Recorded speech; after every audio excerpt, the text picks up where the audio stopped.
Hello, everybody, and welcome to the One Trick Hero podcast. This is episode 5, and I am your host, Paxfos. Today, with me, as always, is Voxia. What's up, man? Hello. And also, Fish Whisper. Hello. Also, new this week, we are now sponsored by Sriracha sauce. Oh man, I Did wish. you have that on your desk the whole time? Yeah, waiting? with cheese. Oh my god. For weeks, he's been having this. He's been waiting to tell everybody we're officially... No, just kidding, we're not officially, but sponsored you by... don't you don't have your unofficially. sriracha on your desk? That's how we keep up our fiery commentary. You just Oh. guzzle that. Oh, well, that's why my commentary has been terrible lately. I don't have any sriracha sauce. Alrighty, folks. Well, we're gonna go ahead and get right into it. We're gonna start off with the match ticker just to keep you guys up to date.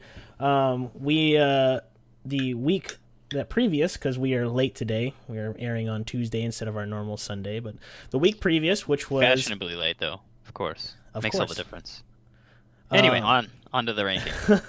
Go. So for week 4 on Wednesday, January 31st, Los Angeles Valiant beat the Philadelphia Fusion 4-0. Next game after was Florida Mayhem versus Los Angeles Gladiators, which the Gladiators won. The third and final game of the night, Houston Outlaws beat San Francisco Shock 3-1. Thursday, February 1st, Philadelphia Fusion beat Dallas Fuel 4-0. New York Excelsior beat Shanghai Dragons 4-0. And London Spitfire beat Seoul Dynasty 4-0 as well. It was a day of stomps. The following day, Friday, February 2nd, we had San Francisco Shock beating Florida Mayhem 4-0. Seoul Dynasty beat the Houston Outlaws in a neck-and-neck match, which ended at 3-2. And Los Angeles Gladiators lost against the Boston Uprising, in which the Uprising had a 4-0 lead. The final day was Saturday, February 3rd, and we had the Shanghai Dragons lose to the London Spitfire. London Spitfire leading 4-0, another stomp. And the game afterwards, New York Excelsior beat Dallas Fuel 3-1. And then finally, we had the Boston Uprising beating Los Angeles Valiant 4-0. That makes the standings as of this week, Tuesday. What's today? The 6th? Tuesday the 6th. The current standings are number 1, London Spitfire with 7 wins, 1 loss. Number 2, New York Excelsior with 7 wins, 1 loss. Number 3, Seoul Dynasty with 6 wins, 2 losses. Number 4, Houston Outlaws, 5 wins, 3 losses. Number 5 is Boston Uprising with 5 wins, 3 losses. Number 6, Los Angeles Valiant with 5 wins, 3 losses. We have number 7, Philadelphia Fusion with 5 wins, 3 losses. Number 8, San Francisco Shock with 3 wins, 5 losses. Number 9, Los Angeles Gladiators with 3 wins, 5 losses. 10th, we have Dallas Fuel with 1 win, 7 losses. And 11th, we have Florida Mayhem with 1 win and 7 losses. And finally, in 12th, we have Shanghai Dragons with 0 wins and 8 losses. These are Unless you the count standings. the thousands of hearts they've won. They have, actually. That's something I would definitely want to talk about and touch on later. Is I mean, their growing fan base. Miami may have 1 match win, but they have far less hearts won than Shanghai. So Well, I was going to say there's a certain crowd that is very much fans of my brain farted. Florida Mayhem. Florida not Mayhem. even, I think I called them Miami on accident. Yeah. They should be Miami Mayhem. Why Right. are they the Miami only team Mayhem. that has a I state? like that. Why? I don't know Miami why. Mayhem. Okay. That was actually what it was rumored to be, was going to be Miami Yeah, Mayhem. exactly. But they have a lot of fans because of their goofy intro and kind of their lighthearted approach to the, to the That's not enough for competition. me. No, I Did they know. have some- I like lighthearted approaches, but only if you also are good at winning. True. Yeah, that is true. All right, well, so there's your updated standings and kind of how the matches went on this week. There was definitely a few surprises, but for the most part, stuff kind of followed suit. Definitely had some rising stars that kind of showed their true colors that we're going to touch on later. But for now, we're going to go right into our plays of the week. Our first play of the week is brought to you by Vox, so go ahead and take it away. All right, so in this clip, there's quite a few little flashy kills here from Effect while they're going up against the Excelsior, but I think the clip is noteworthy more because of his positioning here. He's able to use this angle where he peeks in and out of that little corner on the side of the point, while New York just continues to funnel in down the stairs. And as a result, he's pretty uncontested in the fact that he can just go get up right in their face, push in. You see him do it against the Orisa. He just gets straight in there. He just pumps out a bunch of damage, gets quite a few picks. I did like how they booped the Roadhog too after he got the pick on Orisa. They boop Roadhog in the corner, so he for sure can't get away. In fact, finishes him off, and then at a certain point, he goes up the stairs and has enough space to put a pulse bomb on the Zenyatta. So it's just all around, it's good positioning from not only Effect, but of course the rest of Dallas for allowing him to do that. And it's kind of questionable play from New York Excelsior for just continuously funneling in there pretty much one by one. Yeah, I would agree with that. Go ahead, Fish. Yeah, I think it shows that it's just a good play by Effect, and it shows that he's consistently being solid every week. But I just like the fact that Dallas gets a little bit of play going on, but I think it's a little bit has to do with Nixel just assumed, we're going to be able to do whatever we want because Dallas is not very good right now. Yep. So I think they just got a little overconfident, but Effect is still playing well, so he was able to capture. I mean, I don't even know if Effect's had an off day. Every time, regardless of how good or bad Dallas looks, he's always looking good. His whole life, he wakes up in the morning, he accurately hits the toilet. It's just what he does. Yeah. I mean, there's plenty No out there spill. that can't even do that. He's like the Tom Brady of Overwatch. Perfect Who's Tom Brady? He plays basketball. Oh, that's cool. Oh, He's the lead. for what team? He's the lead pitcher for the Mariners. Oh, man, I love sports ball. Oh man, no, I like this clip because again, like everybody's been saying, it's showing Effect's immaculate skill at this game, and I think Fish also has a point where probably New York Excelsior wasn't exactly prepared. They weren't prepping, at least probably not really hard for this. They were probably I don't know. It didn't end up mattering too much. They made a few little spats here and there, but they still very convincingly took the series. But unfortunately for them, maybe if they had prepped for them a little bit harder, it would have been a 4-0, so they would be number one in the standings as opposed to London. That is true. They dropped the one map, and it was actually Pine's first loss on a map. That's ever. true. I forgot about that. Yeah. Well, that's at least right. in Overwatch League. No, ever. But yeah. So it's a first loss for Pine. So it kind of tarnished his legacy, not his legacy, but the legend a little bit. But also, more importantly, it's not that big of a deal. I mean, there is the head-to-head on Saturday between London and Nixel anyway. Right. But I'm sure that they wanted to sit up at number one spot just for personal reasons up until that match. Doesn't hurt being number one. I mean, jeez. No. All right. Well, I'll bring in you this next clip because this. I was eating dinner when I was watching this, and it was on my. I was on my phone, and I actually legitimately jumped out of my chair, spilled my Panda Express on the floor, and got really excited. I scared my son. Panda Express again? Yeah. Well, yes, I mean, like Panda Express. Okay, don't bring that up on air. You had that today too. Anyway, Yeah, I did. Why is it so exciting? Why'd you jump out of your chair? Okay, Elissa is the one that wanted Panda Express. What? I'm just being a good husband, okay? Oh, okay. Yeah, Well, anyway, all what's right. the clip? All right, so the clip here is Dreamcasper. Oops, and I have audio. Didn't mean to do that. Anyways, Dreamcasper here on the Pharah, and this is on Oasis defense. And what I like here is just his mechanical skill. He's known for being a good Pharah, but he doesn't often pull it out unless obviously the map dictates it. But when he pulls it out here, I mean, this defense rather from his team is almost entirely because of him. He's hanging out on that outside there on the kind of where the drop off is on the point, and being able to hang out over there, he's kind of off. He's kind of putting pressure, but kind of staying out of the way of most other heroes. Agilities tries to fly up on him and just ult him out of the air, and he actually probably could have gotten away with that. But again, Dreamcasper being able to kind of see what he was going to do, he's able to drop out of the way, just out of reach, and is able to land two direct direct hit rockets on him. As soon as he finishes doing that, he's able to put the pressure on the Mercy to force the Mercy out, and actually forces her to Valk, which you see here, right here. Okay, so he lands the 2 direct rockets, forces the Mercy to Valk, which, she's trying to get agilities back up, but then he lands a direct rocket on her mid Valk, and then gets agilities out of the air again. He hits quite a few direct rockets there. Yes, and aside from just accuracy, his game awareness has been getting better. And yeah, dude is a monster. Yeah, he really is. I'm going to be honest, I'm a Boston fan, but when I first saw him playing, I was like, all right, the guy's got potential, but he can't touch the likes of Shadowburn or something like that. But just good lord, man, it's getting better. Seems to be improving faster than anybody else. But I mean, he didn't even start that bad either. He's just getting up there. But yeah, I like that you mentioned his positioning there on the outskirts of the map.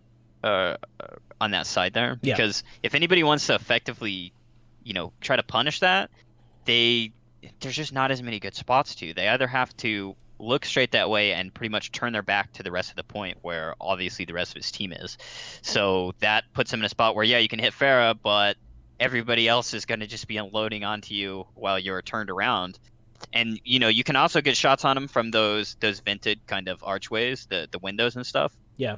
And you do see D.Va and Roadhog try to push up on the high ground, but it's just they're still kind of indirect line of sights to get to where Casper is. When you're out that way, and we see a lot of Pharahs do that, it's just hard to deal with. You really do have to turn your back to most of the point if you want to get a direct line of sight on them, especially at this level of play. The Pharahs aren't hovering in one spot for more than a second or two max. They're constantly readjusting and moving. And then I also like how he times his rocket to kill D.Va the second she demax, so she doesn't even have a chance to hit Q and get back in it. Or she didn't ult, so it wouldn't have mattered anyways. But he just immediately takes her out. She doesn't even get to move. His target prioritization is phenomenal. Mm-hmm. Oh yeah. Yeah. Besides the just his position to begin with, the pick rate on or his target picks here, the big deal here is going to be that pharmacy battle, because pharmacy is so strong on this particular map. So his decision making for this, the first thing he does is he gets into a position to where he's into a pharmacy duel, and you can tell this because Agilities isn't finding luck. That's why he gets frustrated and tries to ult to get Dream Casper out of there and take out his Mercy at the same time. When he does that, Dream Casper makes the outplay, strafes off to the side, lands 2 rockets, counters that ult. So now that's no longer an issue. Then he immediately goes, okay, what's my next issue? That Mercy, because she's going to bring him back, and then they're going to have Pharmacy up. If you can keep Pharmacy shut down, your team can usually finish off the rest of that. So he finishes it off. Then he goes, immediately picks up the Mercy. I think Mercy got Discord Orb, which was another good job on her. And then he pops that off, finishes the Mercy after she Valks and brings him back up, then turns around and then immediately goes, okay, now I have what used to be a pharmacy battle, and now it's just me and Pharah. I have a healer, he doesn't, I'm going to end this. So he gets in real close and up front where he knows he's not going to miss, because he's got nothing bad that can happen to him, because if they shoot each other with rockets from a foot away, they're both going to land rockets, but he still has his Mercy and the other one doesn't. It does not matter that they both land rockets. So that's going to allow him to finish off that whole battle. And while he does that, the whole team just cleans up. It's all around good play. And like we say, every single podcast, Boston keeps getting better. They're climbing their way from bottom to middle of the pack, and now they're looking to be a playoff contender. I mean, if they keep winning like they're winning now, it's very possible. Kind of back to the clip, though. I love the micro there when the enemy Pharah ults. When Agilities ults, he just slightly strafes to the left and to the right to avoid the rockets. Because, I mean, you can see him right in his face pretty much, and he gets hit by a few there at the end, but he doesn't die because of that. Just little, knowing exactly the way he's going to move and control in flight. It's awesome. Yeah, definitely. 100% so, agree. Back to what you were saying. Boston definitely been improving at a very, very, very fast rate. It's impressive. It really is. And I don't want the podcast to turn into me just talking about Boston for 4 hours, because it very well could turn into that. Just like I could talk about New York. I was gonna say, just like Houston. if Vox was talking about it about New York, or if Fish had his way, this would be Houston. Luckily, podcast. Boston has gotten to the point where they're just under the Outlaws, so they can level out, and you won't be able to talk about them anymore. We'll be all set. Yeah. That's And true. That's awful true. segue into our next clip. Yes. Okay. Yeah, we're the worst segue. Go ahead, Fish. Okay, so this next clip we're gonna have is actually against the Outlaws. It's gonna be Fleta, and the key to this play happening the way it is just Fleta being mechanically skilled here and getting individual picks. What sets this up is the fact that he takes out Clockwork off the start.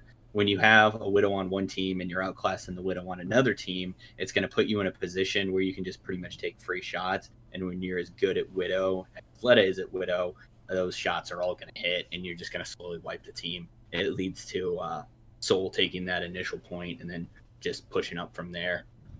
Yeah, that's pretty much it. He just kind of outclassed Clockwork. It's not really Clockwork's fault. I mean, Fleta can outclass pretty much every other Widow in the league, apart from, I don't know, maybe Pine and, maybe if Houston had somebody like Linkser, that might help too. But I think that would be about it.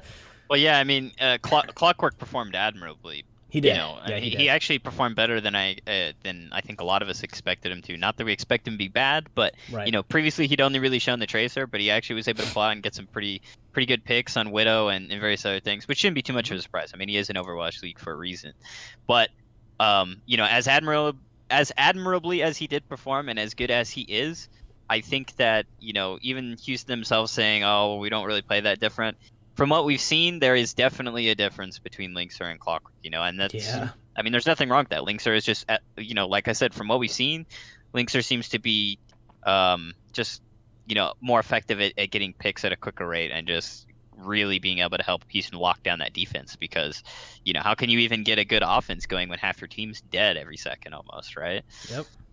Yeah, actually, the whole series kind of played out a little bit it's not necessarily that Clockwork wasn't getting value on the heroes he was playing. It's just the big issue was the Widow v Widow battles because Yeah. Houston was almost at a constant disadvantage because they couldn't hang with Fleta and Widow. And on a lot of those maps, that Widow is such a big advantage that if you don't have another one to play into it, like Houston, their tank line had to do a lot of plays that made up for their lack of strong Widow presence. And that's normally their big difference is Linkser's able to get that big presence. And I mean, it's pretty much just what Linkser, Pine, and Fleta that are on that level that can dictate the pace as a Widow. Yep. Else even I can't think of that's on quite that level. Not that the other guys aren't good, but there's levels to this, and they're kind of on that next one. No, of course. I mean, it's Soul. They went on a little bit of a losing streak, of course, but they're still Soul Dynasty. You can't Fleta discount is still Fleta. He's still a machine. Yeah, you can't discount the talent. I mean, jeez. And I know people were like, "Oh, you're just sore losers." If we'd have had Linkser, it's like, well, I mean, that was the problem that was why Houston lost. They couldn't, when Fleta was on the Widow, there was no good, really, really good response to that. Especially in the meta that they're playing on the current patch, the response to a Widow usually is a good Widow as well. And at least creates the space necessary. And you saw that during the match when Clockwork had to pick up Widow. He wasn't always winning the Widow battles, but it was helping to some degree or another. And to discount that, I think is ridiculous. That's definitely a big deal, especially in the Mercy meta that they're on right now. We'll see what happens. I mean, it shouldn't even be disappointing though for Houston or their fans because absolutely at the end of the day, they almost won that series and they didn't even have Linkser playing. Yep. I really think they would have won if Linkser was playing. Yeah. I think that's not even. That's fair to say. Hard to imagine.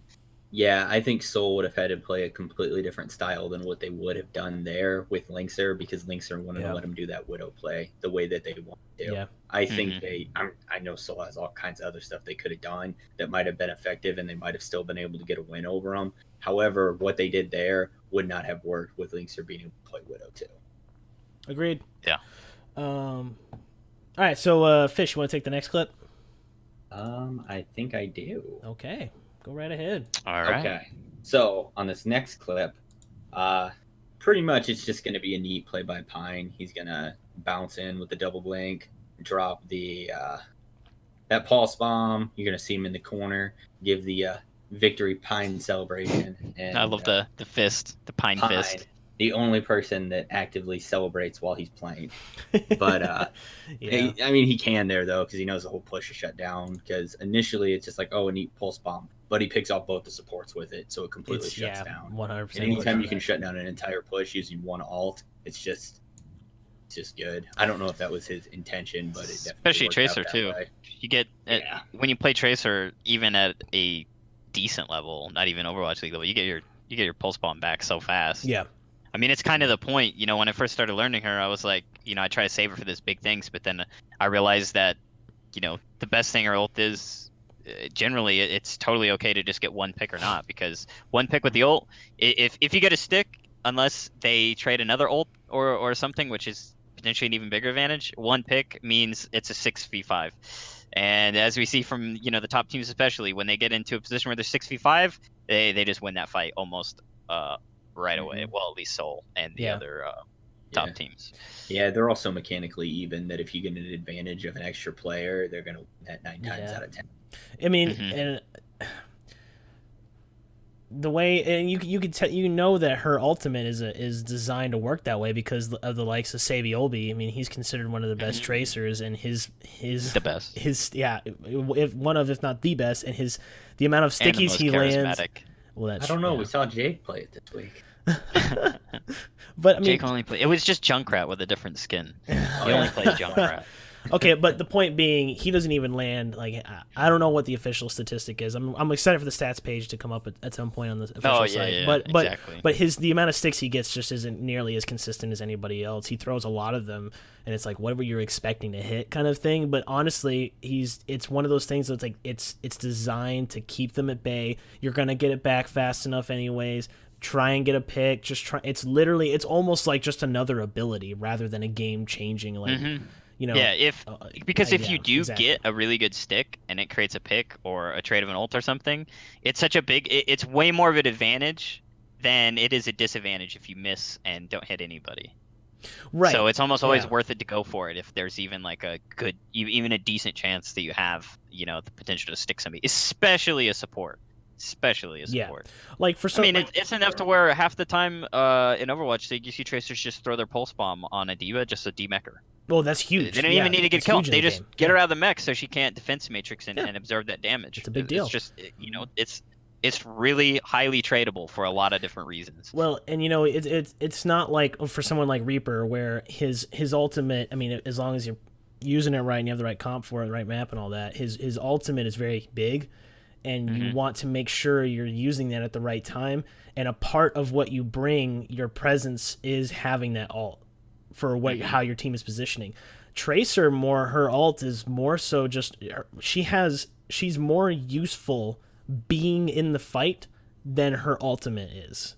If that makes, I don't know how the best way to describe that, but I mean, she's always, well, not always, but generally in positions where she can flank anyways, because she is like the penultimate flanker of the game. So going on the side. Plus, the other thing too with, you know, your comparison with Reaper, except for deathbell comps where you're fighting or right on the point, it's generally far easier and quicker for a tracer to get her ult than it is a Reaper, just because she has tools to go in and like poke and get, you know, 3-4% just off a quick thing and then get out of there, or recall, or just blink away before anybody could even do anything, you know.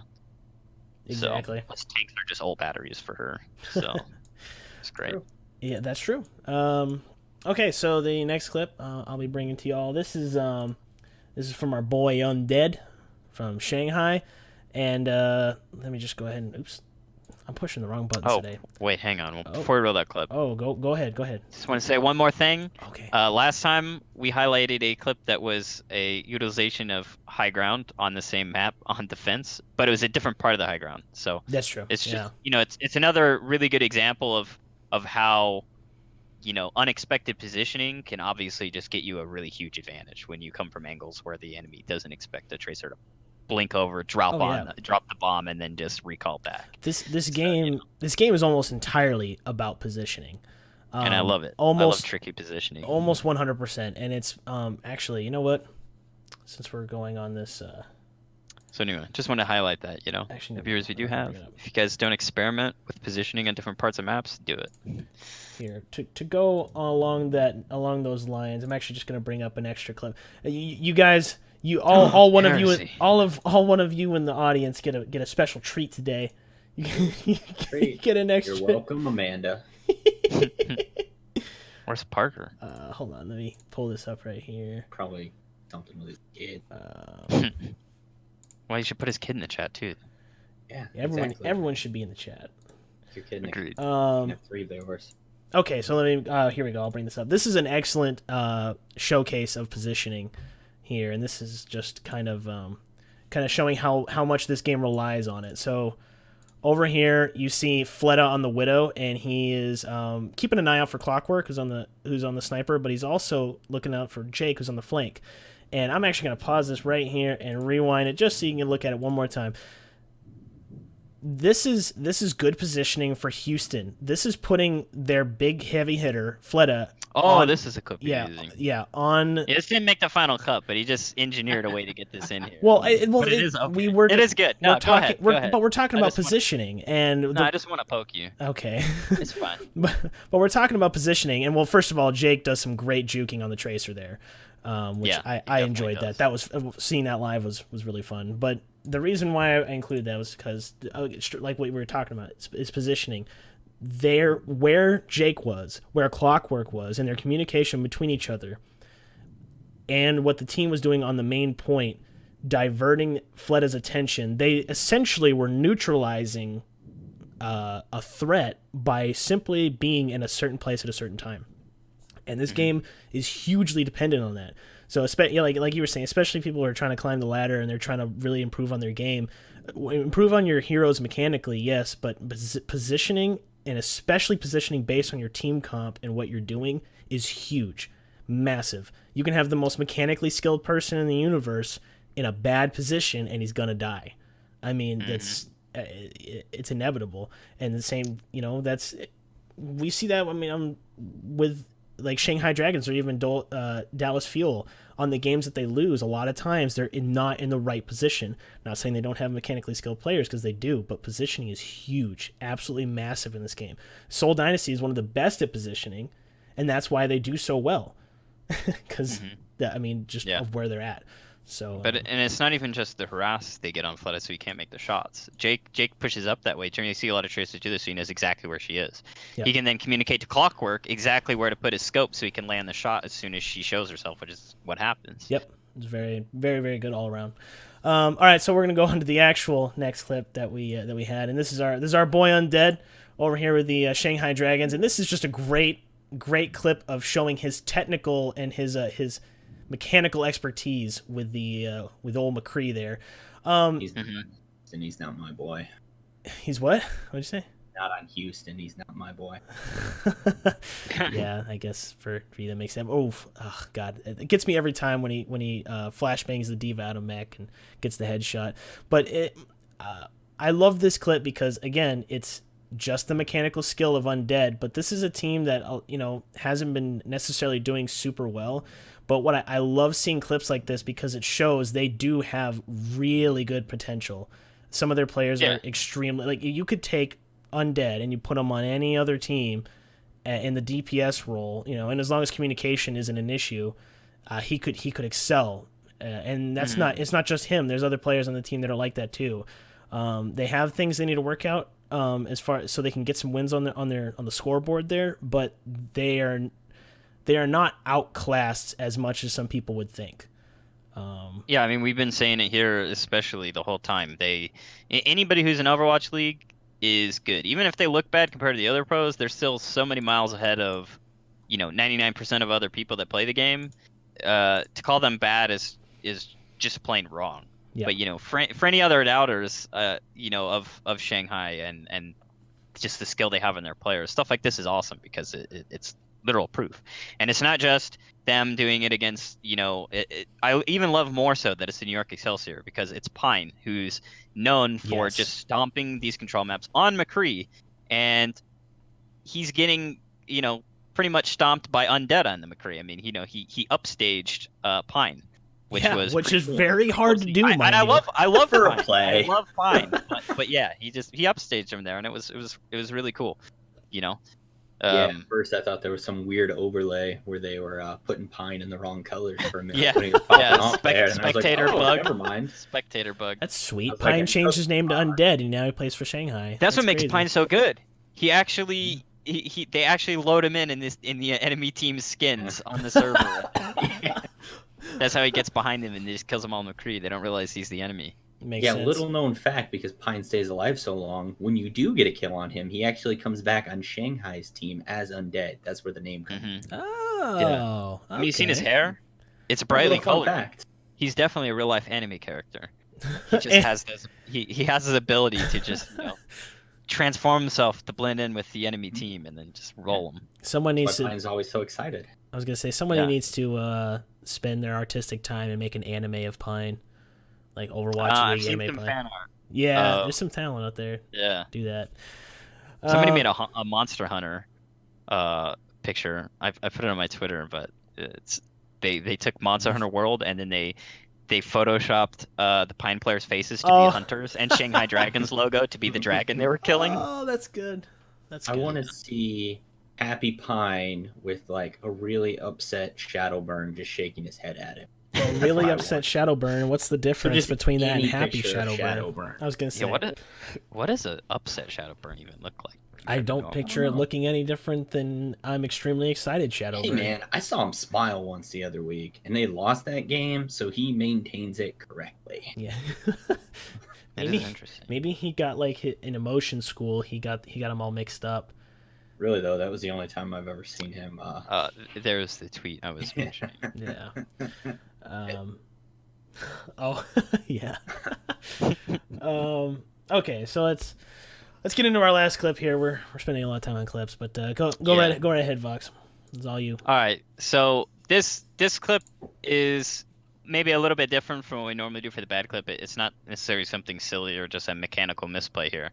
The big misplay, I think it's more down to it seems like it's more of a teamwork and a communication issue. Boombox, he dies before this in the fight before this with his ult still up. Probably held on to it for good reason. In this fight though, he gets pushed in by Envy and dies with his Q up. Now, perhaps they were saving it for another fight or whatever, but there's so many things going on, and him just pressing Q there, regardless of what they're thinking, means that they're able to save the point more than at least buy themselves a few more seconds to get more conducive defense on. Because on the point, you have Agilities, Soon, and Fate from the Valiant. On the point, Fraggy is in ult as Winston, and he reaches the point the very nanosecond after he gets capped. So maybe they thought he could get in time to stop it, but even still, he's at half health against two full on DPS and a Winston who can immediately jump on him because he lands right in the middle of him. So without the Transcendence, he's probably not going to live long anyway. The Transcendence also gives Boombox the speed to get around the corner and get to the point in time, as well as above Boombox is Hotba on the Diva and Neptuno on Mercy following him. So, I mean, it's hindsight's 2020, and we can't say 100% for sure what would happen, but more than likely if he'd hit Q there, he would have at least been able to get himself and Hotba and Neptuno to the point about the same time that Fraggy comes in. So that's 4 of them then on the point, and they have it's about a 4-on-4 there. Well, 5-on-4. To be exactly correct. But basically, the point is that if he Qs there, if he hits Transcendence, they probably are able to save that point. And, we kind of argued about this before the show a bit. There's so many things that go into it. And, maybe they held on to it because they thought of all these other scenarios, but they were so close to the wire. I don't know why you wouldn't just hit the ult there to just, play it way safer and make sure that you get extra bodies there on the point. Because Envy had pushed in too aggressively too, so I don't think he would have been able to use his boost to boop a Zenyatta ulting and moving that fast around the corner. And also, the speed boost is also, even if he gets booped, the speed boost is going to allow the Diva who's boosting above. I actually like that, the positioning there from Hotba. He goes through the very top of the spawn door, so he can just go over the top of Envy and ignore him completely, and Mercy can follow him. So I don't anyway. know. The Any of you reason, guys have any other thoughts on it? the reason why. Yeah, Oh, go I ahead. think that if it would have been Poco, he would have sent a diva bomb over that thing, got the team wipe. But Actually, have you ever seen that movie Wanted with the curving bullets? No, but I know all about it. Okay, I all know the right. curving Well, Poco bullets. actually I learned knows how to do. curve bullets in the military. That's true. Yeah, it's a real thing they teach. But It's Poco knows how to incredible. do diva bombs. He can actually pilot it and like whip it around. If you throw your diva bomb and you're whipping your mouse at a certain time, like really really fast, you can just curve the bomb. And that's how he gets all those sweet kills. At least that's how he claims it works. I don't know. Nobody else can do it. But no, this was kind of a debated clip for our bottom clip that we normally go through, and the reason being is at first my thought process was like, well, this wasn't necessarily a bad play. This was inevitably the wrong call, but it was a call they had to make with no real certainty on either end, at least from the way I see it. Because when I'm watching this clip, and I'll actually bring it up again while I'm talking about it, because this actually, there's quite a few things to highlight with this. If you look at the players on the board when Boombox is heading out there, Hotba and Shadowburn are dead. Now he knows Fraggy's able to get to the point. I'm sure he knows because either they have the worst communication in the world, which I doubt. They're a mid-tier team. I'm sure they have decent enough communication. He has to know Fraggy's was on the point or was near the point. Enough to be able to possibly contest it a little bit more. So in his mind, and I'm sure with how fast this clip happened and the things that were going on, I'm sure he was thinking, okay, he's able to contest the point. If I'm able to get a pick off and able to kind of clear the way, because he was being engaged on the right by Soon and Agilities. He's thought, if I can get a pick and if I can get on the point and help Fraggy out, because Fraggy did ult. Maybe we can defend this without me having to use my ult. The other thing to take into consideration is that the enemy, Genji, Agilities, did have ultimate. I'm sure they were aware that he was going to have ultimate sooner or later. I'm sure that wasn't lost on him. And as we know, one of the best, if not the absolute best, ultimate to counter Dragon Blade is Transcendence. So the call to not use it, while inevitably the wrong one, because just looking at because we're able to see in hindsight the whole situation, we know who's where and what was going on. In hindsight, that would have definitely having access to the comms themselves of the team and knowing exactly what they were saying in the moment. We can't say for sure. Right. In hindsight, we can see that he should have used it. But looking at the calls that they made at that time, it's especially if he didn't know, that wouldn't be. You can't necessarily fault him on it being a really necessarily bad play. It was just the wrong play for the time, and it could be a communication issue. Fraggy did go out, and I think he killed Kariv is the one he was getting at, but Fraggy ulted and left the point with nobody else on there, and that's an issue. Now, granted, he was got the pick on the support, but in the end of the day, you left the point, so. Maybe maybe he didn't communicate that he was off point. And if that's the case, and the whole time, at least for the most part, Boombox thought Fraggy was still staying alive on point, then that was absolutely the fault of the tank, and there should have been something said there. Yeah. Well, I mean, like I was trying to point out, I don't think it's necessarily a Boombox. Boombox is what we're looking at in the clip, but I don't think it's just a Boombox issue. It's not he didn't press Q. I think it's just the team as a whole had a bit of a breakdown there in strategy and communication. Which the other unfortunate thing too is when Boombox dies, Shadowburn is dead, and he's about to come back and spawn, and he's at 96% ult charge. So again, if Boombox gets Mercy and Diva to the point, as well as Fraggy, and is sealing them up, Shadowburn comes around the corner and hits two people with a shuriken, or one person with two shuriken or whatever, and gets ult, and then he's able to also use that against their healers who don't have ults.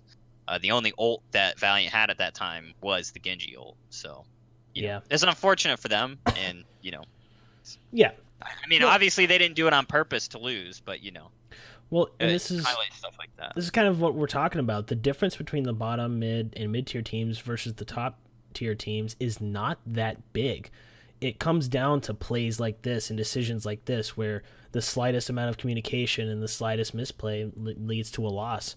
And that's, I mean, I'm thankful enough that we're able to see this kind of high caliber play. It's incredibly entertaining to watch, but this is what we're talking about, where like positioning, communication, good practice, especially in your scrims, that leads to plays like this being executed properly or poorly. Yeah.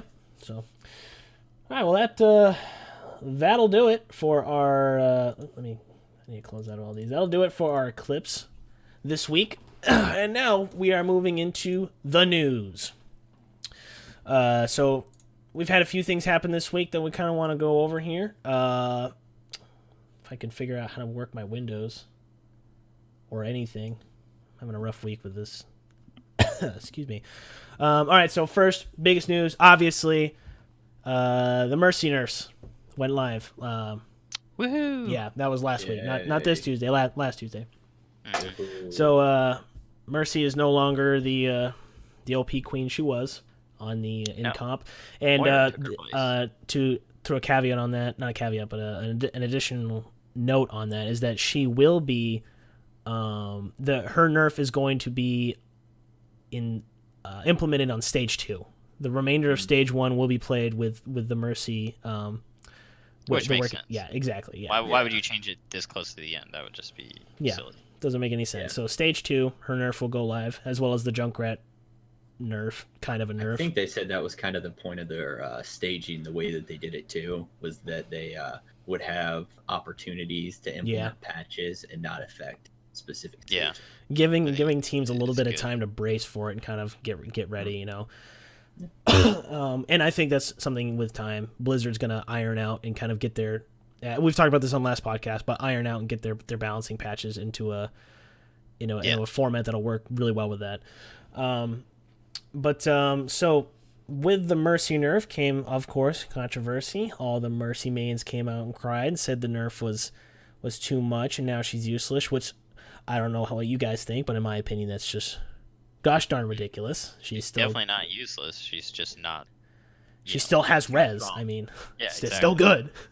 She still heals for a ton. Yeah, she still heals She through can barriers. Fly. And she fly. can follow characters around. She's just not borderline broken. She's just she better has a balanced. damage boost. I was gonna say, just for everybody's information, the nerf was they made it so that when she ults, it doesn't refresh. She doesn't get 2 charges of res now.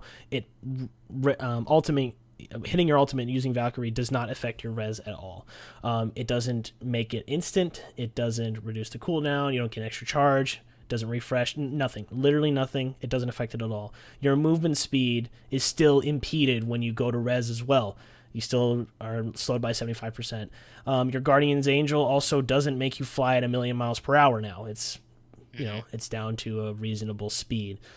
So that was basically it, and that was definitely enough to get her out of the OP spot she was in, for sure. Yeah, it brings her ult more in line to be kind of closer to the way Zenyatta's is. You use it when you need to pump out some extra healing, or to save yourself because you do move faster so you can get out of danger. But instead of it being the oh shit button, I can instantly res 2 people because we fucked up in the fight. It's now more in line with like I said, something like Zenyatta. Just reins her in more. Well, the problem is that her ultimate beforehand was a defensive ult and an offensive ult all in one. She was not only able to, we lost some Are you players. talking about her original ult? No. I'm talking about before the nerf, right before the nerf. Okay, yeah. Her ult was, hey, we lost some players. Let me get them up. So that's a defensive move. And then she's like, okay, now I'm going to keep you guys healed through the push and through barriers, and I'm going to pump out tons of heals, and we're going to push forward. Or if we have other healing, I'm going to do damage boost across the board. So it goes from defensive to offensive immediately with no in between, and it's really hard to hit her. It was definitely too much. So this puts it as a counterplay. Say what? I said it adds in the ability to counterplay on her ult, which I think was the big nice thing. Like you can still do the same thing she did on her other thing, but you have to have a coordinated team. Like you can still pull off that double res, but you got to have a barrier drop. You got to have a Rhine shield. You got to have something you can hide on. You can't just dive straight in, pop 2 reses, fly back out. So it allows counterplay against her. You can still use her effectively, but you just have to coordinate with the team. Yep. Yeah. Exactly. which is what this game is all about. So Yeah. Raise the floor. That's all you got to do. Raise the floor. So anyway, so there was definitely some controversy as far as the Mercy mains were complaining a little bit, and that's to be expected. But the thing and me and Fish Whisper and Vox are kind of in the minority on this. A lot of people don't seem to think this is an issue, but the Mercy nerfs do raise to question what the meta is going to settle out to be. And a lot of Moira, nerf Moira. A lot of the community doesn't, but a lot of the pro side and other people in that field are more in line with our thinking. That's true. Yeah, go ahead. Which is being that it's very possible for quad tank meta to make a return, and now it's not a guarantee.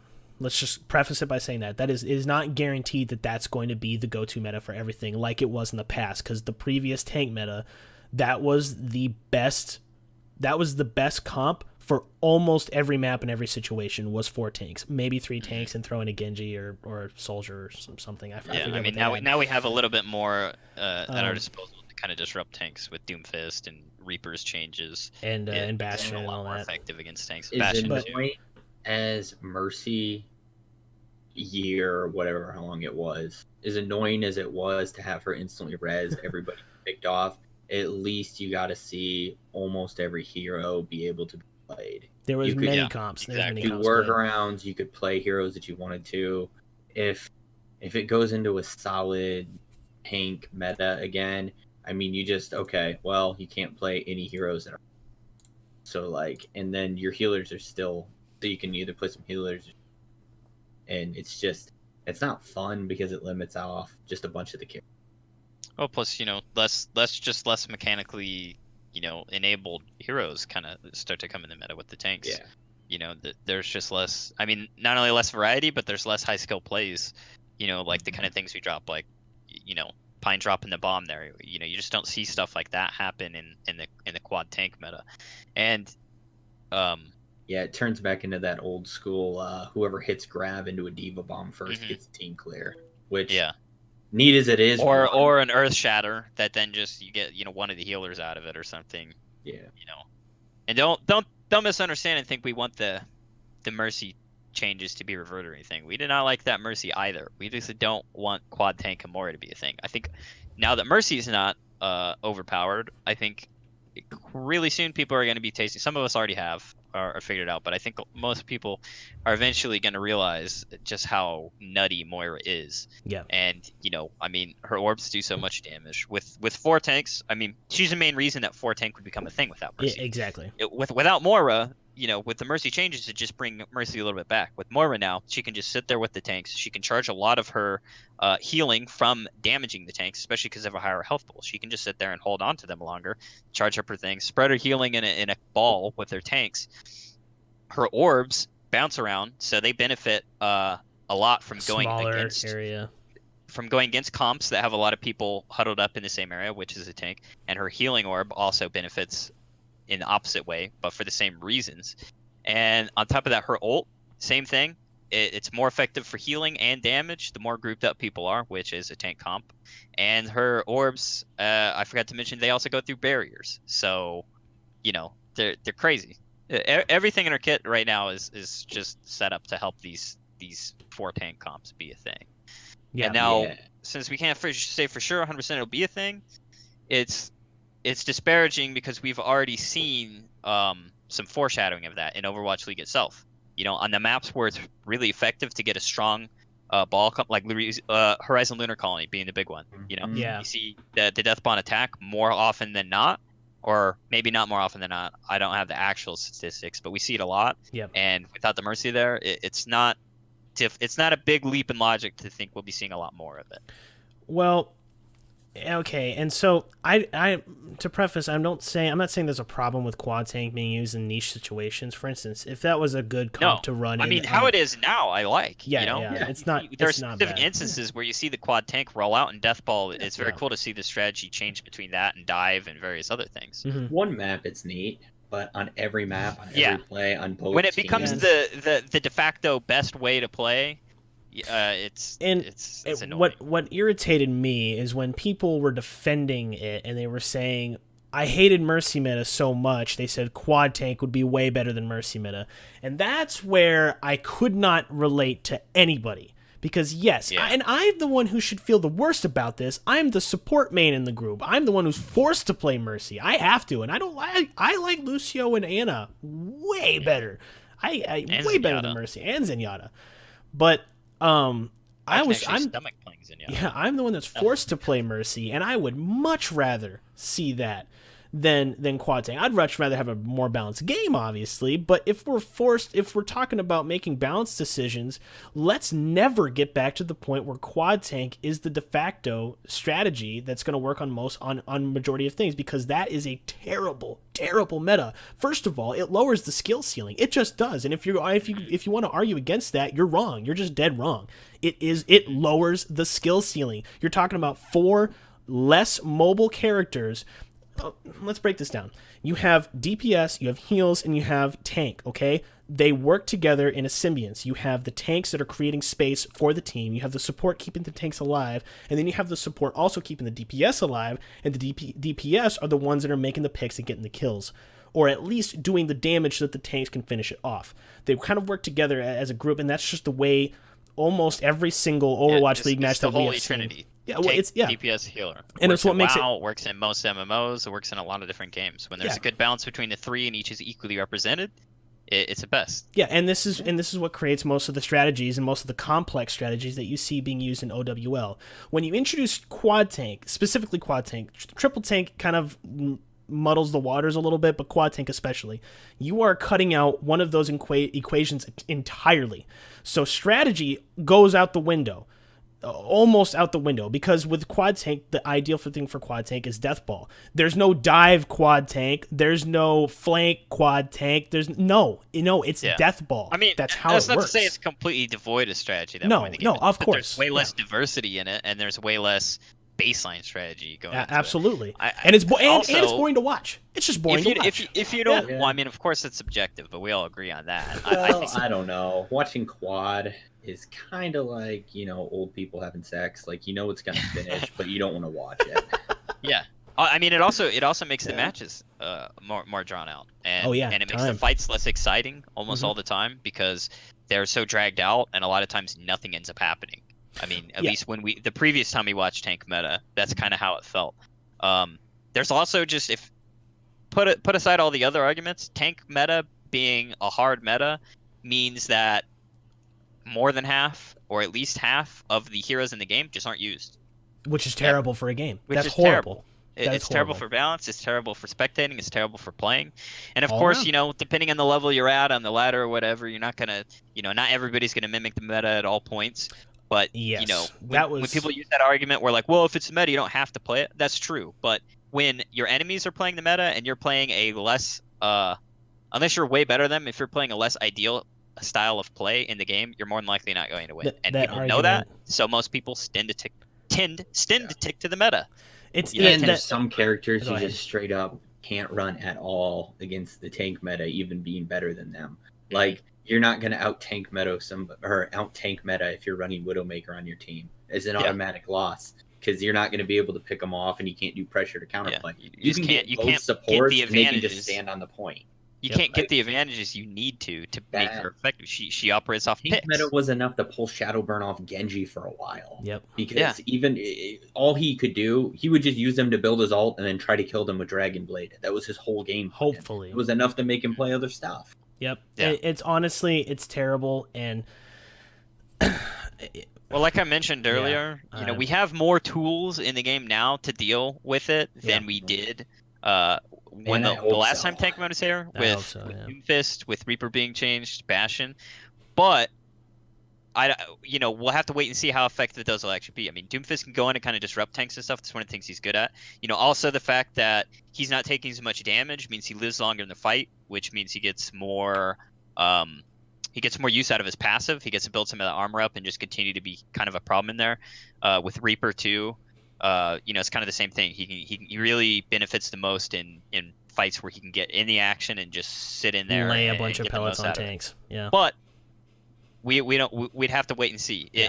If those are enough to switch it up and keep it, cool. If not, then we're just in this hard stuck meta with tanks until Moira gets murfed. Yeah, Murfed. Murph. Yeah. To Murph. kind of wrap it, to wrap it up though, I'm not saying, and I don't think anybody in here is saying, that tank meta is going to happen because Mercy was nerfed. And neither are we saying that let's revert back to the old Mercy. Those are neither one of those are the options.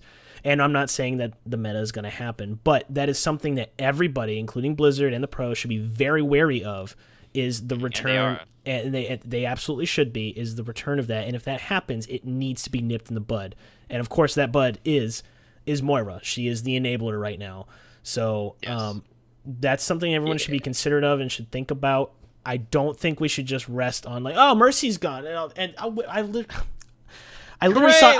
saw comments about any other issues in the game that might be present. I literally saw comments going, I'm fine with tank meta for a few months, it won't bother me, and I'm like, that's not good game balance. Also, That's I'm not pretty good sure that person anything. is lying to themselves, because that's more than likely the first person that's going to start complaining in a thread like, "Oh, well, tank thread's the worst. I'm gonna uninstall this game and quit." Which is, I mean, whatever. You're probably not doing anything productive for anyone anyway. So go right ahead and do that. Well, I would welcome it. Go ahead. But it's just. I was gonna say the last thing I will say is that does bring the skill ceiling down. I got flamed on for that one, but it absolutely does bring the skill ceiling down because when tank meta was king like 5 patches or metas ago or whatever it was, when it was king, there was entire teams that were being built around playing tank meta, and they could do it okay, and they were getting up into the top 500 list. They were playing in tournaments. These player names were coming up. As soon as that got nerfed, boom, back in the dirt. They were thrown to the ground. Obviously, names you'll never hear of again. That tanks don't take high skill to play at the level they're at. They do. Of course. And it's more of an argument that it's a different skill set to play something like Winston or D.Va at a high level than it is a DPS.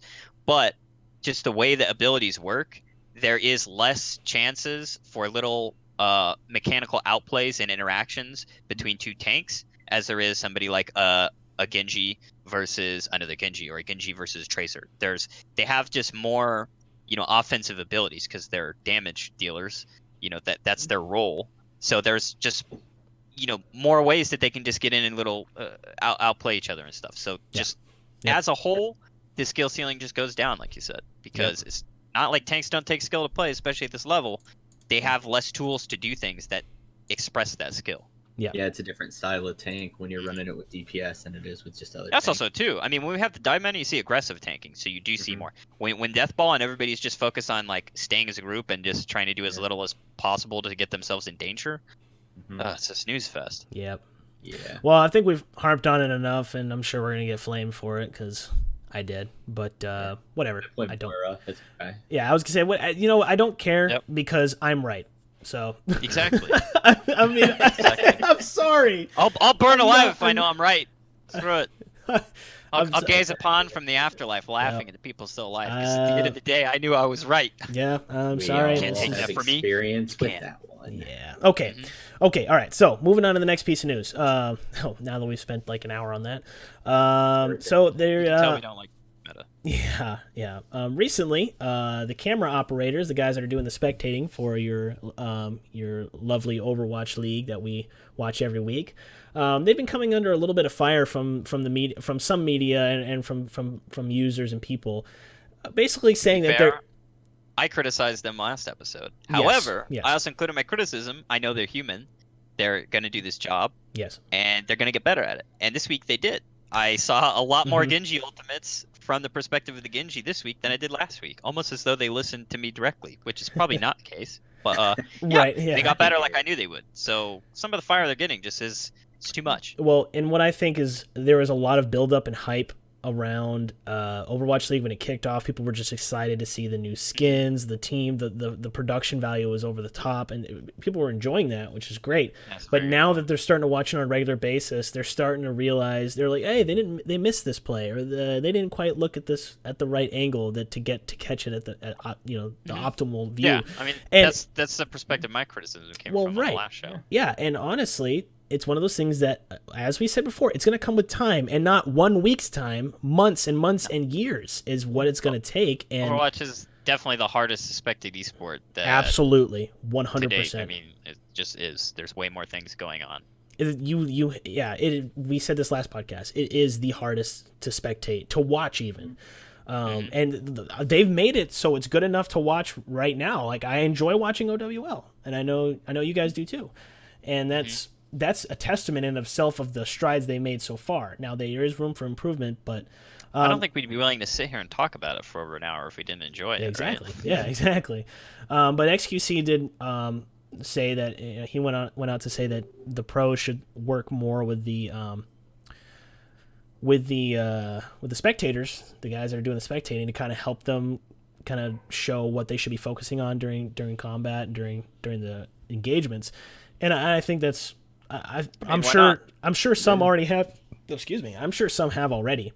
But yeah, I mean, and just, keep doing probably it. shouldn't take the player's word as gospel. They're course, obviously gonna want to pay attention to certain things that wouldn't. But I mean, at the end of the day, if it's just another tool in your toolbox. Oh my No, God! Why not? No, say that. Don't trigger me right now, Vox. I can't do that. That's awful. Anyway, if it helps even a little bit to help them spectate, why not just use it? Yeah, I think bringing in the pros because they have such a high level of game sense, that alone, because they're gonna, when they're playing, they see stuff developing that 90% of the player base doesn't see, that plays actively. So when they're able to pick up on subtle cues and they know what's going to happen, just having somebody around that knows that sort of stuff would be beneficial in that spectating room. I mean, if someone's going to be benched anyway or whatever, and you're like, hey, do you want to come sit in the spectator booth and help us out or do this? And they're like, yeah, I want to. I mean, there's no harm in it. It's only going to make it better. Yep, exactly. Well, unless they're able to see too much from the enemy team's perspective, they wouldn't see it from the normal stream because they might be able to get too much out of it. But I'm sure they could put them in a special area and limit what they can see. A special room, you say? Well, not even necessarily the pros. They could just, jobs to high-end contenders team pros and stuff too. I'm just saying there's people around that aren't necessarily competing right now that are capable of competing. Put the guys that can't go in there. Have Flower go in there and tell him what to do. He's not allowed to play for the rest of the season, right? I'm pretty sure he's not allowed to play. No, he's not. He's not gonna be until season 2. So what would it hurt having someone like him in there, where he's not even technically going to be on the team, and it's going to be a completely different patch by the time he gets allowed to play? Yep, exactly. I'm just saying, there's people like that are available, and I think all help helps. They're definitely improving and they're trying to get better. So I think when you've got someone that can see angles that they just don't see and maybe teach them how to see that stuff, it's only going to be beneficial. Oh, exactly. And that's why I, tempered my criticism some. I thought they were doing a good enough job that was still entertaining. Could they do a better job? Sure, anybody can do a better job at pretty much anything, and that doesn't mean it's worthless to point that out. But that's why just criticism, not hate. There's a big difference. No hate. Yeah. When you're right, you don't have to be nice. Oh man, yeah, that's true. Okay, so the next article in the news is Effect was banned in not in OWL. He was banned on comp for playing comp for false not false reporting, for reporting a Symmetra one trick and too soon before the game started.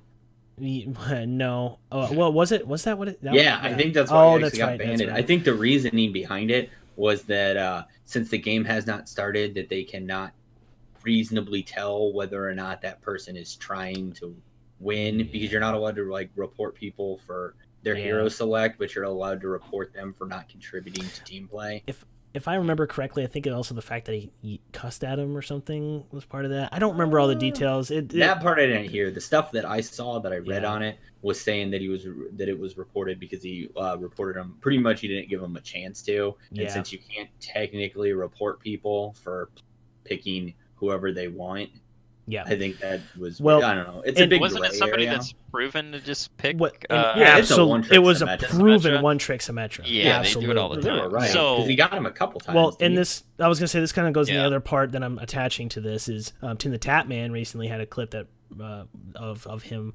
If you're not talking aware who about- that is. Oh he's yes, a- I'm sorry. I'm sorry. Yeah, Tim the Tatman is a one of the probably more iconic Overwatch streamers. Streams on Twitch. He doesn't play for any team.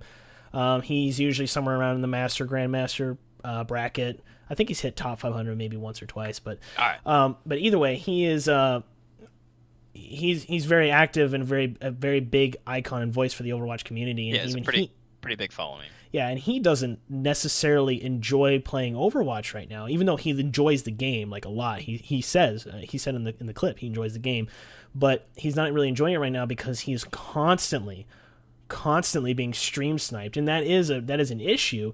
But not only that, it's by people that like this exactly like this Symmetra one trick that Effect faced, where it's they literally their only purpose is to absolutely troll and annoy you and inevitably lose the game.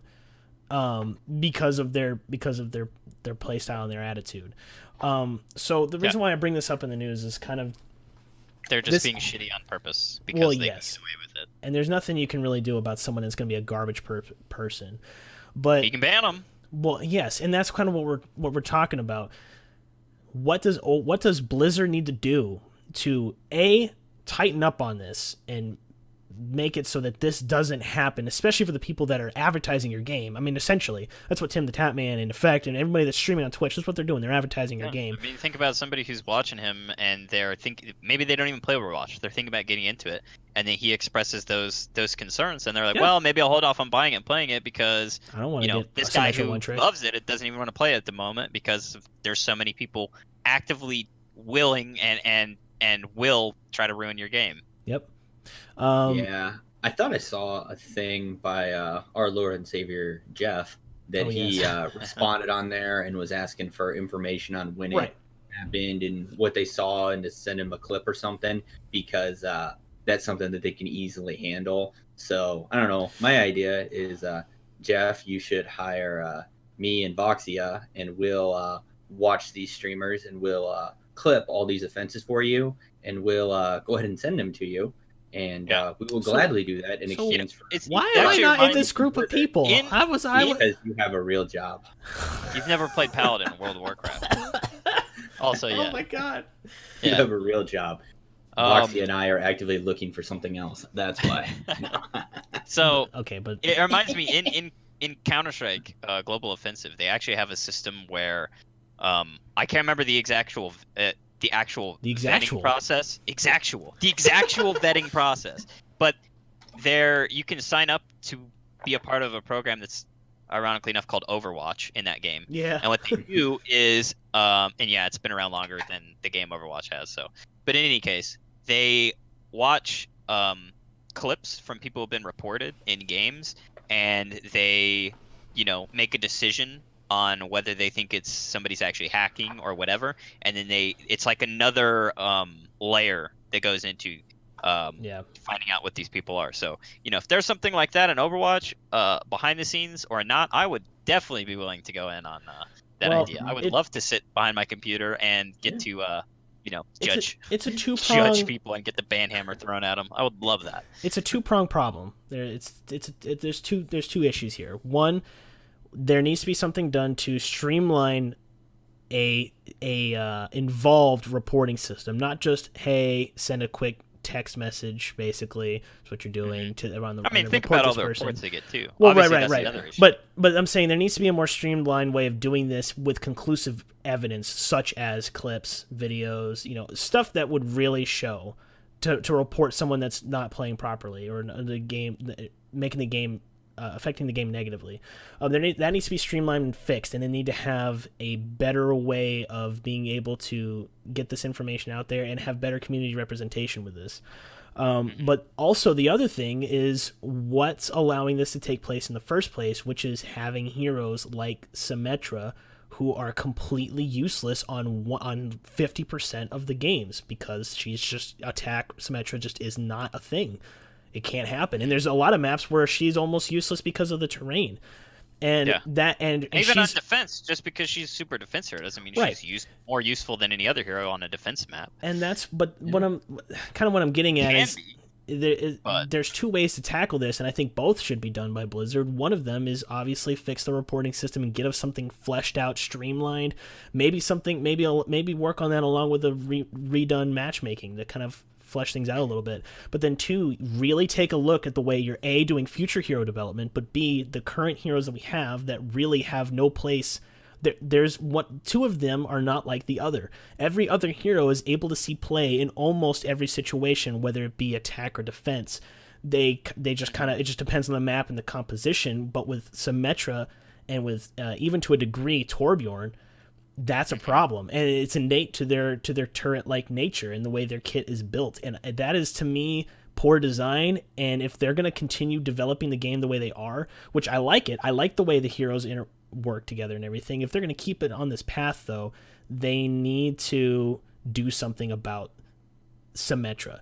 Now, if they want to continue developing heroes like Symmetra that only excel in offense or only excel in defense or only do this map or this, if they're gonna make heroes in the future that are like this, they have to figure out a way.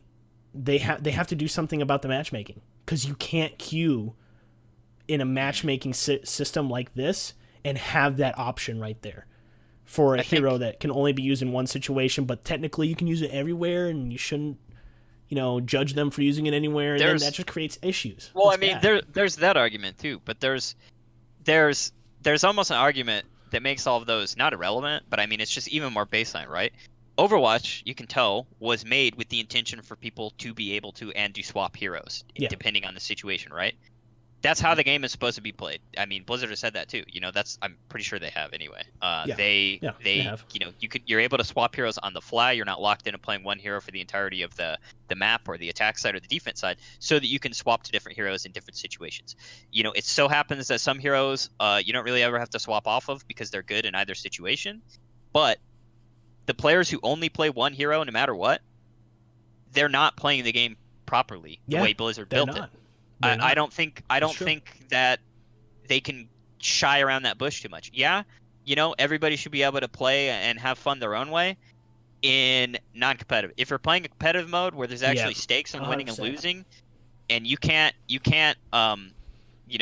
rein yourself in and decide to do something more towards the team, or make a swap to a hero that's more effective at the moment. I mean, I love playing Tracer. I swap to Winston when I can't get past the flank or other things. I can do it.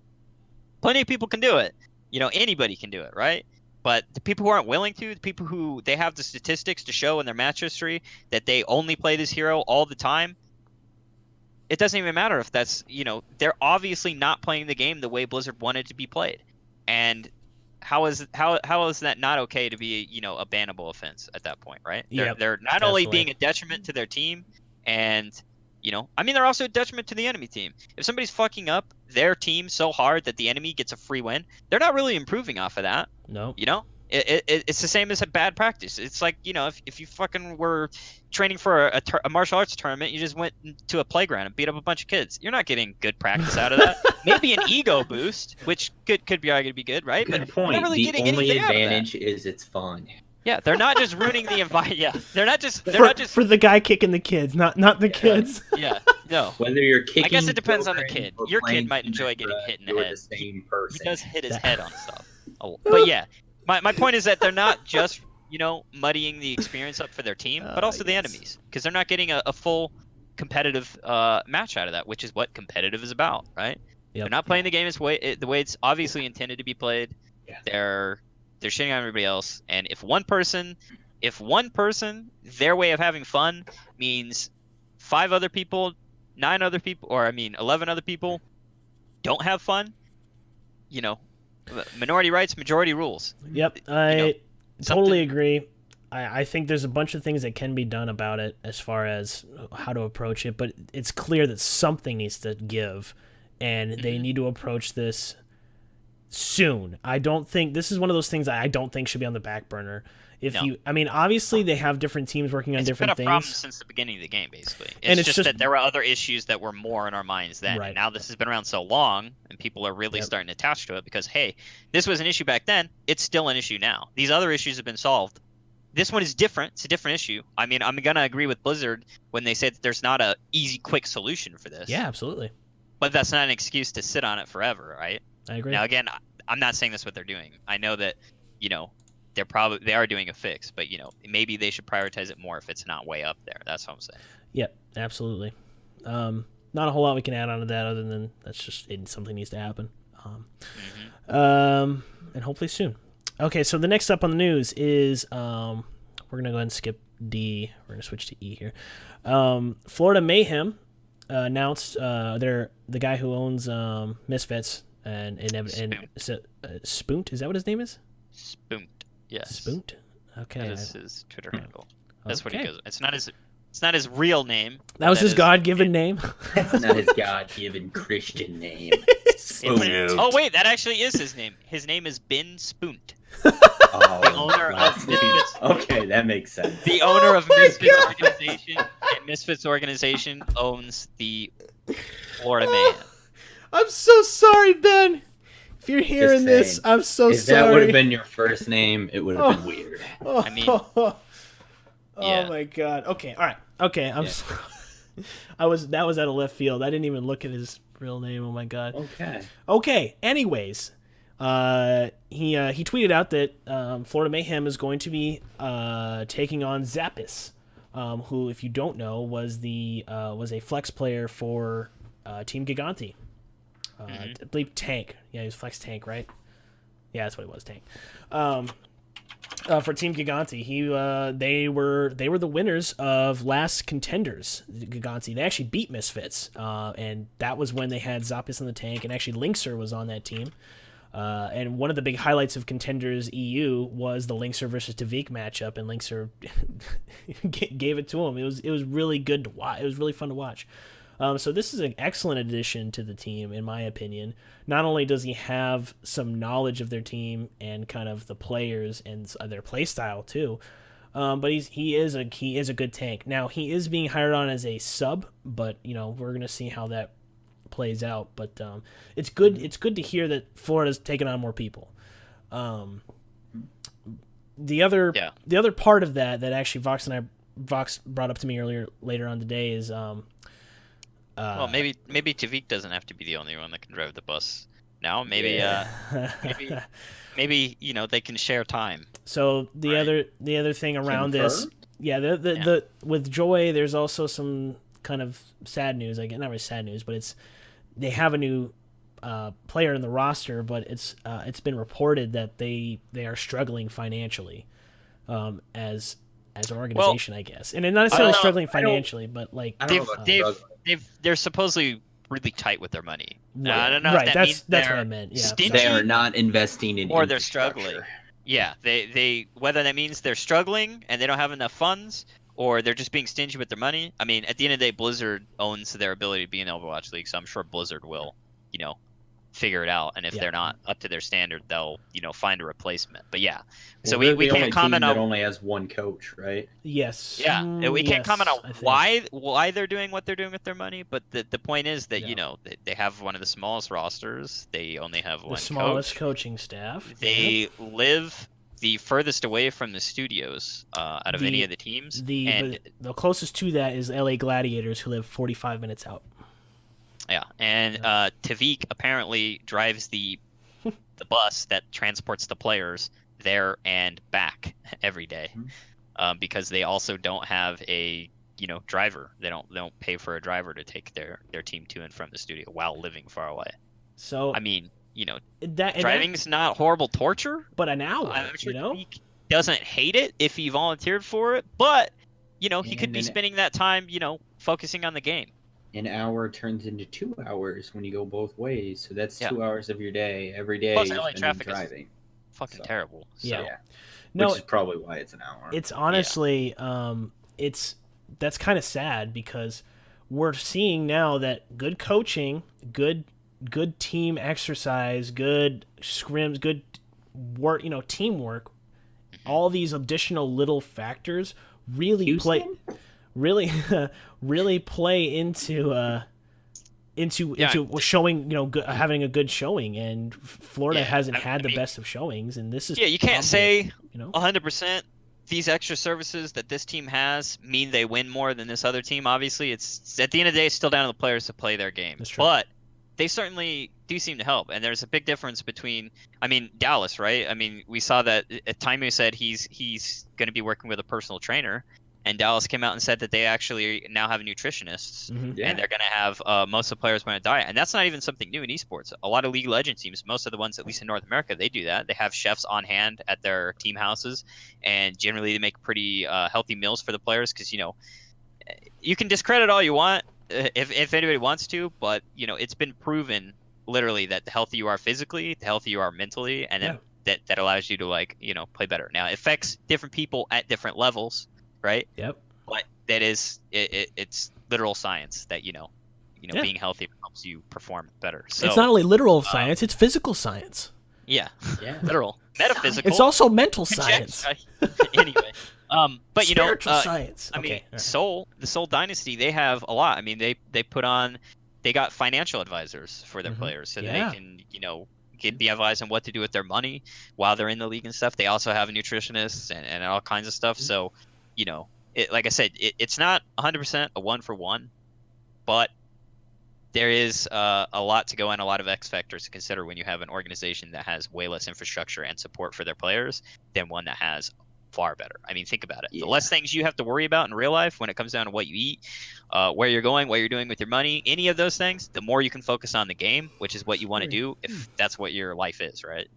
Yeah, and besides just the benefit that you get from having like the assistant staff and support staff on top of that, if it's not a big deal quite yet because everybody's pretty much just going wherever I think they just feel like they fit in right now. But when we get a little bit down the road and we start having like new prospects coming up and people deciding where they want to go, if I've got a choice to, I don't know, go to Dallas and they're like, okay, well, we're going to have someone that cooks every meal for you. We're going to have a personal trainer that can keep you running, doing all kinds of stuff. We've got this spa that you can sit in when you get done playing. We've got massage chairs that you can play in. Like, they've got all those options, and then you go down to, I don't know, Florida, and they're like, okay, well, here's a metal chair. You want a metal chair? You and Tavik can alternate who drives the bus. You like driving buses? Yeah. I bet you do. That's why you're an Overwatch. You have a choice between a cot or a sleeping bag. We can't do both. That's too much.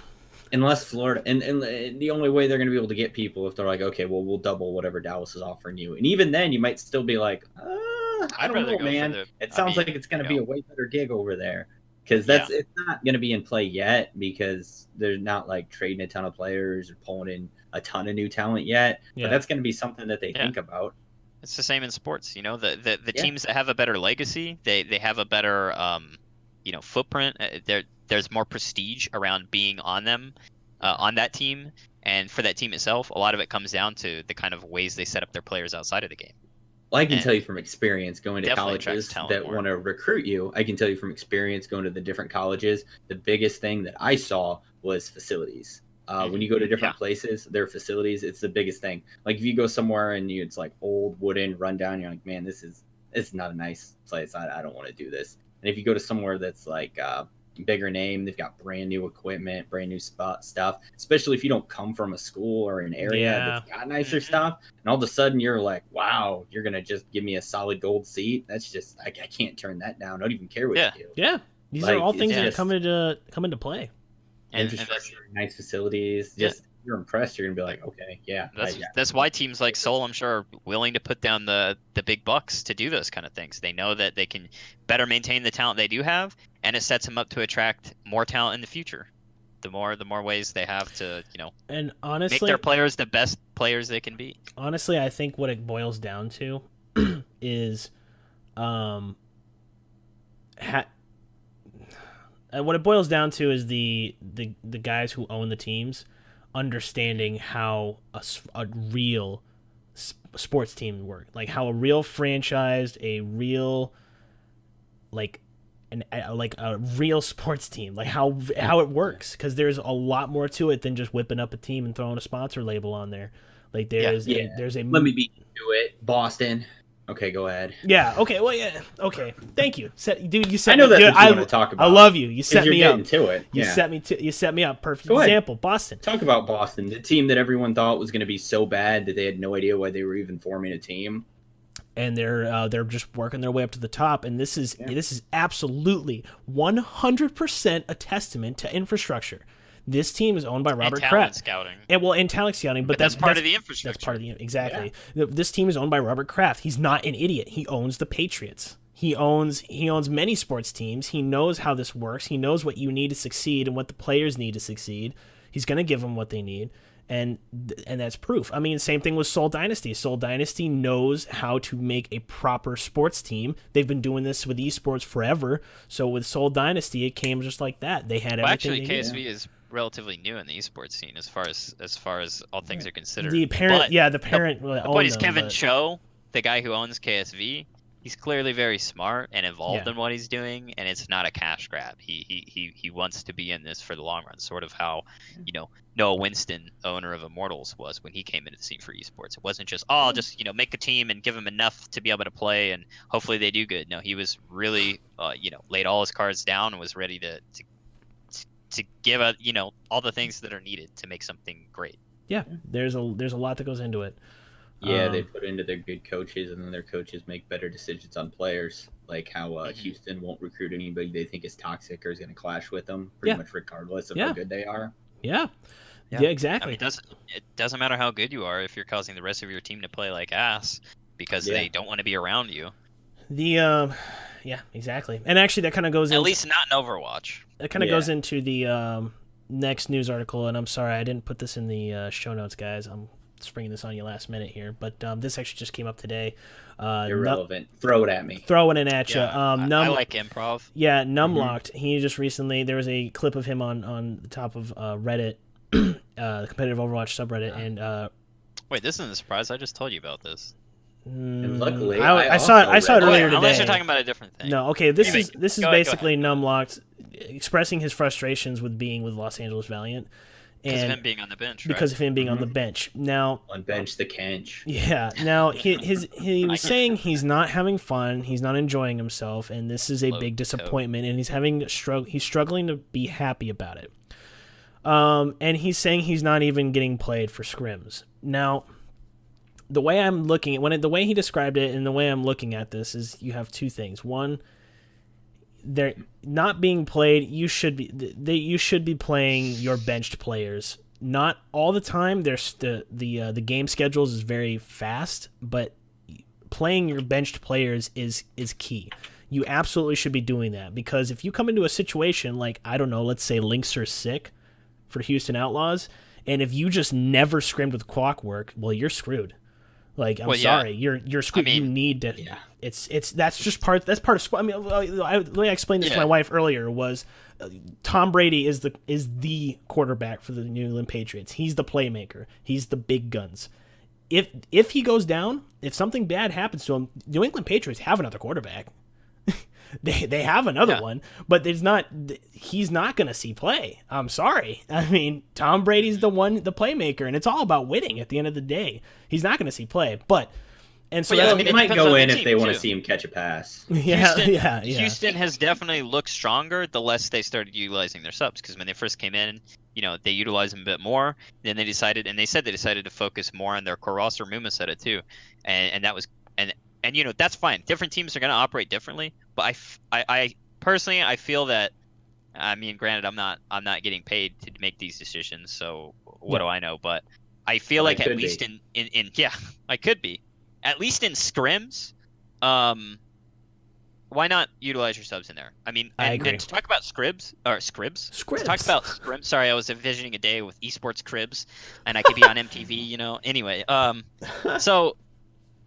There is a big divide in the way scrims are done. I've been trying to find a way to talk about this anyways, at least in most esports. So it's not strange to assume it'd be the same in Overwatch, at least at this point, right? And one of the reasons that Korean teams have been primarily dominant in the esports that they are a big scene in is, we've talked about it before, the infrastructure they generally have, more serious attitude towards it. There's a lot of things that go into this to help coaches, players, analysts. They all, a stronger player base and stronger support staff just breeds stronger talent. But generally speaking, they tend to see scrims as a way to practice and experiment and do different things Whereas a lot of times Western teams, they get too, and you'll hear teams say about it, oh, well, we win scrims all the time, so we don't know why we can't win on stage. Because winning scrims, I mean, it is dependent on the team and their culture and how they want to do it. But really, scrims are scrims. They're for practice, right? If you focus all the time on how you win a scrim, you can't guarantee that's going to translate to stage. So a lot of times, they get this confidence built up because, oh, well, we beat Seoul all the time in scrims. Well, perhaps Seoul is not, it's not that they're not trying to win. It's just they're not doing the most optimal strategy to win every time because they're trying to find new ways to play the game and new ways to beat you. So when they go on stage, you're not prepared for that. Yeah. They're utilizing their subs more to get them more playtime, and that's also been a thing too. The top teams in a lot of sports, they either they won't scrim the worst teams because it's not worth their time, or they'll scrim differently. Sometimes they'll scrim it, but they won't take it, they're not taking it as serious as the other team is, in the sense that they're not trying their hardest to win on the win conditions that everybody thinks they need. Right. They're trying to, they're just, it's practice. They're doing more. I don't know what more I can say on it, but yeah. That's the thing. And a lot of Western teams, oh, we win these scrims all the time, and we'll work on it. Well, focus on it as practice. So if it's more practice, why not utilize your subs? It's easy to jump on the jump to basically the rescue of Numlocked, rather. I mean, he is popular I'm not player. Even a fan of his. I'm not a fan. Well, I'm just not a fan either. What I'm saying is, I'm unbiased towards him, so yeah. It's easy to run, especially after listening to the clip. It's easy for you to go, oh, like, how dare LA Valiant, and kind of get on that kind of... it's their players. They signed the contract. Well, that's true, but there's a couple, coming down to it, it is what they decide to do as an organization. I do think they should be scrimming with him. They should be scrimming with all their subs, because that is important for them to build team synergy. Stuff's going to happen. It's going to not only build your team synergy, but it's also going to help you come up with different strategies, because you need other players to be able to kind of mix things up. And on top of that, it's just better practice and leaving you better prepared for when anything happens. But on top of that, when he said he wasn't, now this is something we just don't know all the details, but let's say he's not being played with in scrims and they're not practicing with him because, well, he's not good. That's a possibility. I mean, it's a possibility that he's just not good enough right now. Could just be not a good fit for the team. It could be not good fit for the team. The other thing, maybe it's possible. Oh, go ahead, Fish. I was gonna say, it kind of just the fact that he kind of spoke out publicly against his own team kind of shows that it's probably not a great fit for him there. Mm-hmm. I mean, have you ever seen any athlete, or just anybody really, that's spoken out about their organization in a negative manner and it's ever been a good thing? Yeah, no. Yeah. That's one true. of the symptoms of esports just being younger, and the players have been younger in general too. Yeah, exactly. I just mean how far you kind of have to be in the negative side to actually go. Yeah. And I understand. He wants to play. He wants to be in the scrims. He wants to play. Who doesn't? If I was in the World League, I'd want to play. Man, it's cool. That's what But you are getting paid a pretty decent sum of money to sit and play solo queue in ranked in a paid team house. Yeah. To play video games, like. Well, yeah. I'm not saying that's void. You're void of having an opinion or an argument. That's absolutely not what I'm saying, because everybody struggles and everybody has different things with different. Yeah, that's not what I'm saying. What I'm saying is you are in a very good position right now, and there's a lot of things you could do with this. Yeah. Don't blow it by whining about your team on a stream. I mean, I don't ask what's wrong with his play. Ask what he can do to fix it. Try to work on it. I mean, at a certain point, you're kind of stuck. You're on the team. You got to do whatever they want. Maybe you can figure out what exactly they want from you, and maybe you could work on that to a point where they'll let you do it more. There's a bunch of different things, or you could even go the XQC route. XQC has played one game in OWL, I think, proper season, maybe that. Whoa.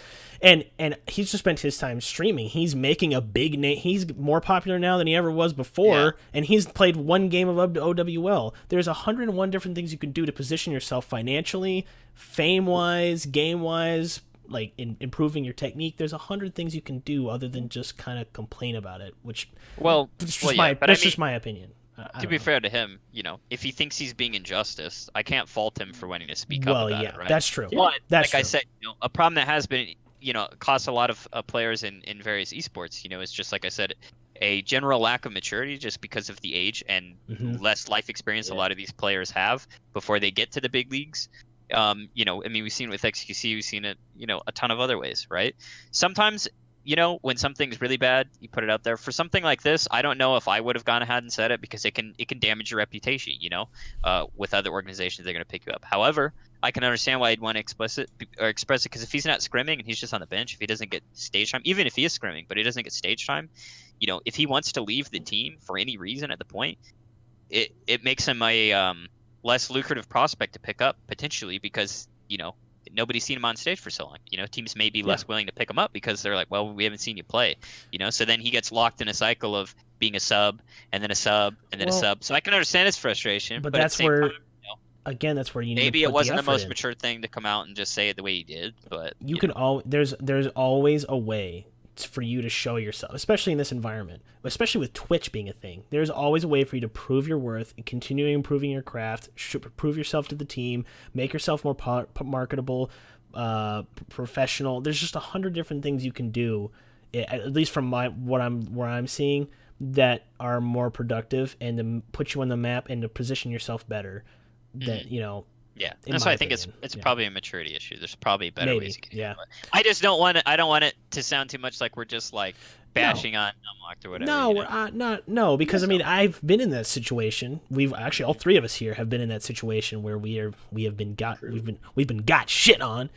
We've been gotten, and it's like you're just sitting there, you're like, what the fuck, and you just can't, We've been in that situation, but you, especially in a professional environment, especially when you have a lot of people watching you, this is a big thing.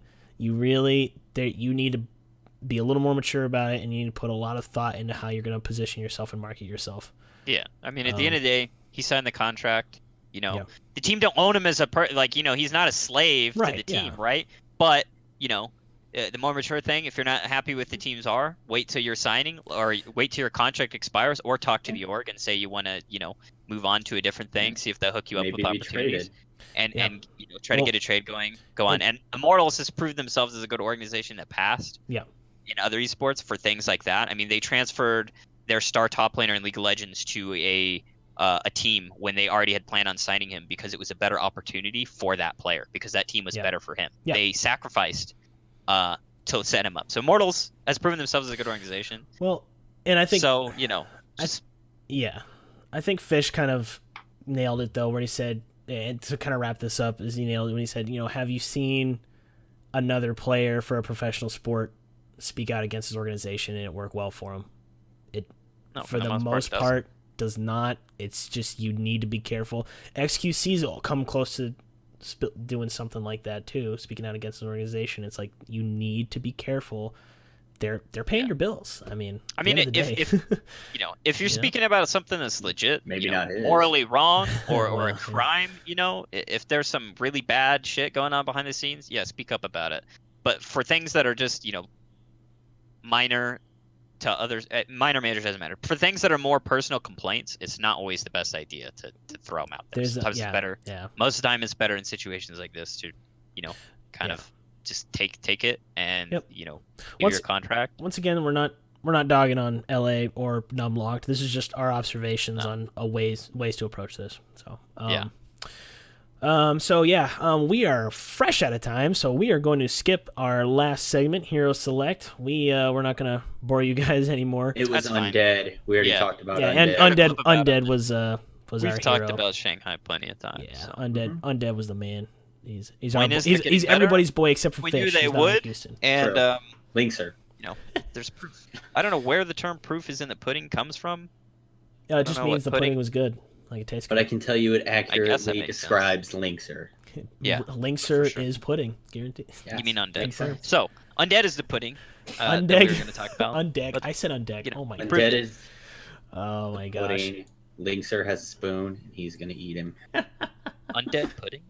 Yeah. Oh my gosh. All what right. does it taste like? It's okay. Linkser's not Undead pudding would be pretty good. It's just an undead person that made it. doesn't change the pudding. There's undead people who make pudding. Clearly, Yeah, there's played against a bunch of undead people that play twos. Overwatch. Yeah. There's undead think people in World of Warcraft. I don't know why there wouldn't be one making Yeah. pudding somewhere. Is that why he wears a hat on stage? Because his skull would be exposed? Because he's a His zombie? pudding skull. Yeah. Pudding skull. This is an Okay, interesting tangent We I've have- thrown us on. we have clearly veered off the path. Anyways, folks, we're over on Didn't time want you to again. Watch Lynx or eat pudding. Yeah, we just C9'd the point we were trying to make. Just all ran away from it. See, 9 the overtime. point. All right, folks, we're out of time. Thank you guys so much for watching, all 2 of you, and oh no, 1 of you. Ooh, that's backwards. My bad. Progress. Progress. But Progress. thank you for watching or listening. If you're in future podcast world, hope you enjoyed the show. If you have any questions, comments, concerns, feel free to leave a comment on any one of our forms of social media, or iTunes or SoundCloud or anything like that. You can also email us if you'd like at onetrickheropodcast@gmail.com if you have any more detailed information you'd like to send our way. You can find us on SoundCloud, YouTube, iTunes, Google Play, Twitter, Facebook, AM only radio. Nothing else besides that. We are on Twitter and Facebook, so feel free to get in contact with us if you so please. But that's going to do it for us for this week. Sorry again, we're late. We're supposed to be on Sunday. We all work and have other things going on in our daily life, so sometimes we have to push things aside, but we're ironing out the schedule week by week. So again, it should be Sunday around 5 next week. Next week's big week. We got a bunch of good matches, and then at the end on Saturday of next week, or this week rather, this week, we have the mini playoffs, the stage 1 playoffs, which if you don't know, don't actually count for points, but it is determining who's going to walk away with the $125,000 prize, and it's basically a good show match. dinero. They count for Count duros. for money. They count for duros. We believe in duros. We here believe in at the One duros Trick on Hero this show. Podcast. Absolutely. Well, one of us doesn't. I did. yeah. Well, I've converted. Okay, I was the Dosh Maybe. guy, but Where are now. you at? I think you're up here on my screen. Yeah, there you Right go. Direction. There you Can't go. Hold remember on, how I the have to- overlay is. Yeah, Vox looking at you now, and then. Yeah, I think he's up there. So wait, I how think do you're I- over there? I think I'm doing this right. Okay, there we go. Not All on right. my screen. Anyways, all right, we're done. Thank you, everybody, and we will see you next week. Bye-bye. Oh, I did the screen capture again. God, I do this every time. My God.